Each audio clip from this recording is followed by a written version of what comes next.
Welcome to Six's Overdrive. Today is something special. We're going to look at the Triumph Speed Triple RS, now 1200 cc's. Let's do it.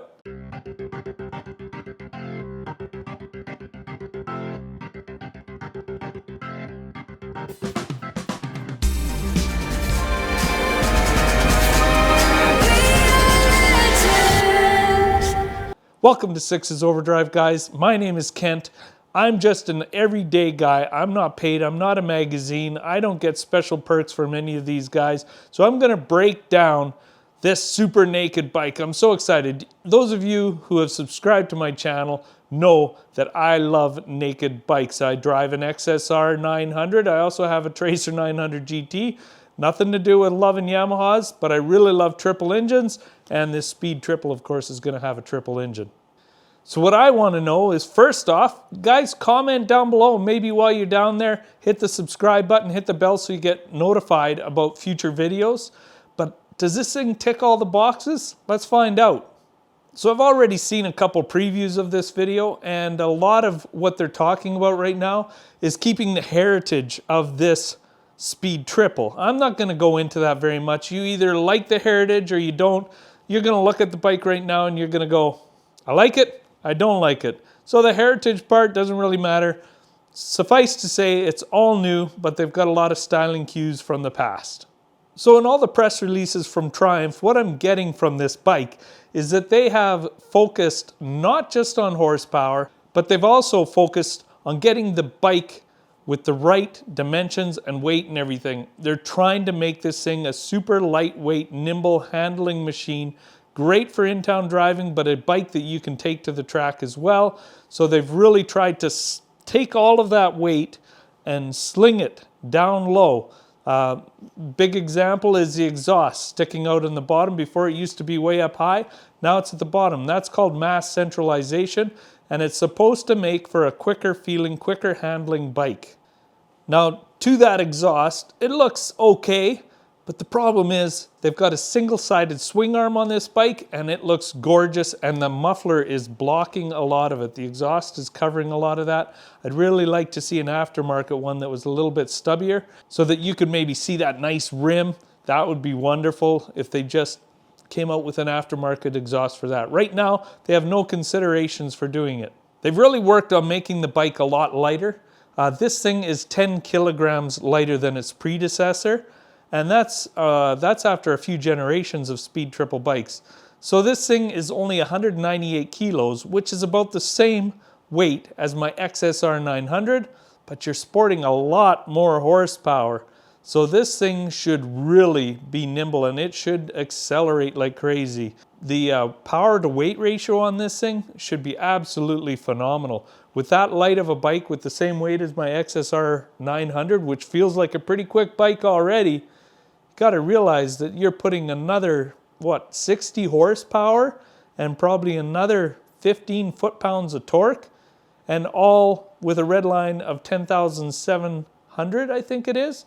So this thing should have some great low-end grunt, and it should really pull. With that much horsepower, it should pull right up to its almost 11,000 RPM red line. Now, a lot of times with these new bikes, you get kind of a loss down low. But I'm looking at the torque curves for this thing, and from what Triumph is saying anyway, this thing looks like it hasn't lost a step down low whatsoever, and that it's going to get all that extra horsepower and torque. It's going to feel quite a bit more snappy, especially with the lightweight and the low mass centralization. That's my take. If you agree with me on that, put your comments down below or hit the like button. Now we'll address the elephant in the room right away, and that's the horsepower. Everybody looks at horsepower right away when they look at a motorbike. And on this one, on paper, there's bikes out there, Super Duke and BMW, that have more horsepower.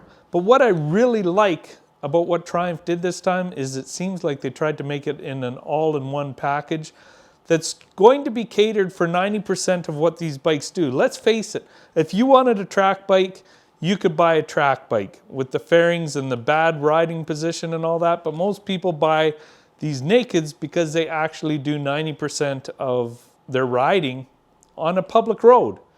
So can you imagine unleashing 172 horsepower and what was 198 kilograms, maybe 430 some pounds on asphalt, it's going to be awesome because the down low power and the lightweight is just going to make this sucker rock. It's going to be perfectly suited for the street, and you're going to be able to rip on a track day as well. Now you add those numbers with the fact that this Triumph bike is still a triple, and the triple motor, it's what I have in my Yamahas as well, is a phenomenal motor for well-balanced, no flat spots. The things just seem to pull and pull and pull. Triumph has always pulled at about 6,000 RPM and a little bit lower, a little bit softer on the bottom end than what the Yamaha triples are.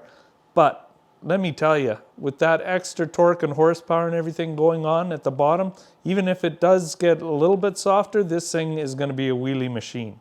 Those triples that Triumph makes, they're infamous, and for a reason, because they are rock solid, absolute gems of versatility.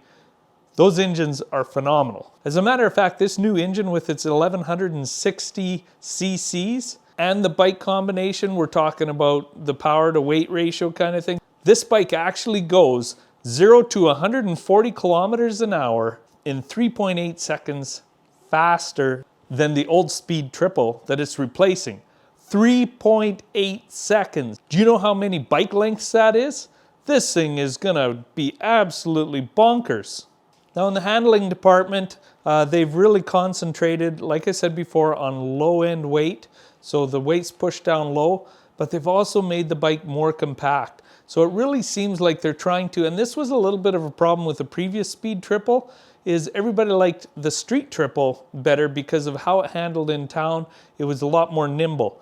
Well, they've shortened up the speed triple, so it should be a lot more flickable. They've changed all the geometries on the forks and everything.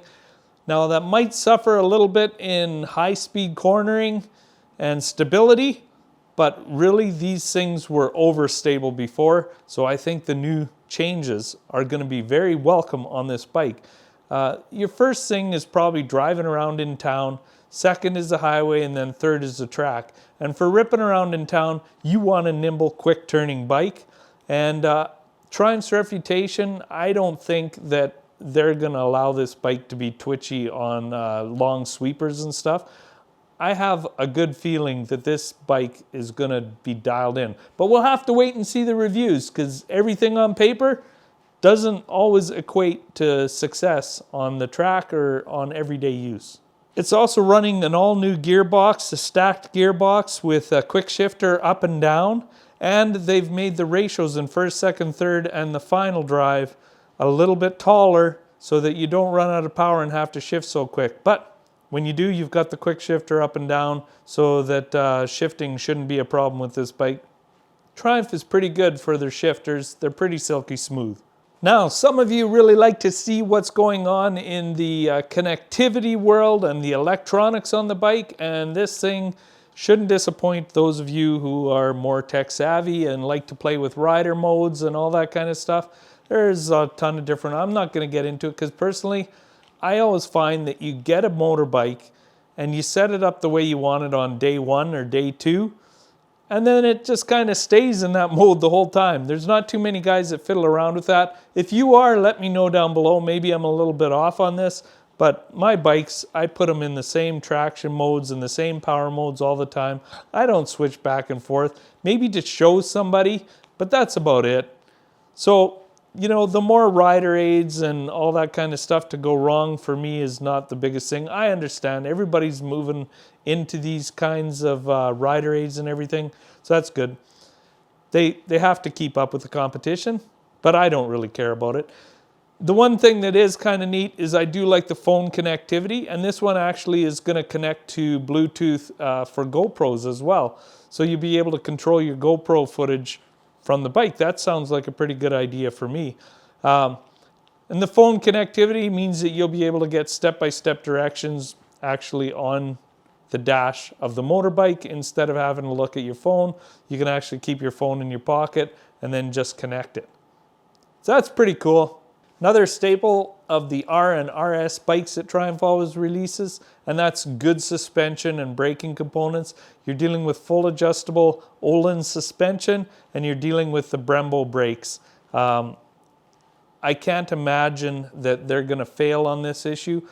Triumph is always known for a great racing feeling bike. They really dialed it in.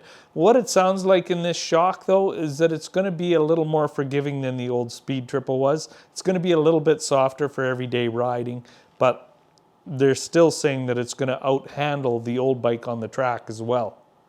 So it sounds like a much more supple package is what they're trying to put out.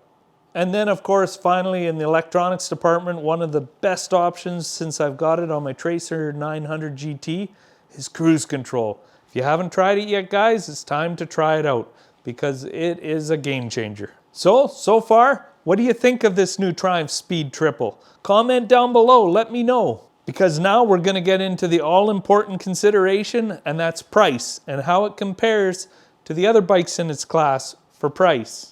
As you can see, this bike does stack up fairly much right in the middle of the competition, maybe on the high end. Triumph has always been known for making a very complete package. I don't think that this will be any different. Everything on it's going to look great. The paint's going to be really nice, all that kind of stuff. It's a nice manufactured product. Of all the, say, boutique bikes, European bikes and stuff like that, I think Triumph usually has the best handle on making the reliability more like the Japanese. But the price does usually come up. And usually there's a few surprises when you're doing freight prep and taxes and all that they tack on some extras. But so do all the European bikes. The Yamaha, of course, is still quite a bit lower of a price. So you can get that bike if you're trying to find a budget alternative. But know that you're probably going to be missing out on a few fun things that the Triumph Speed Triple is just going to come with out of the box. So guys, I'm really looking forward to trying this bike out in person. To me, I think it's going to be a hoot. It has everything that I want for tick boxes. I'm not one that wants way more horsepower and then I can't stop or turn to go into a corner. This sounds to me like the whole package, but we'll have to wait and see and what it comes out and what the reviewers are saying. And fingers crossed, guys. Hit the subscribe and the bell button to see if I actually get a chance to drive this and tell you what it's like from the seat of the pants of a real motorcycle rider that's not paid by anybody. So please, guys, remember to share, like, comment, and subscribe. This is Six's Overdrive, and I'm out of here. Bye-bye.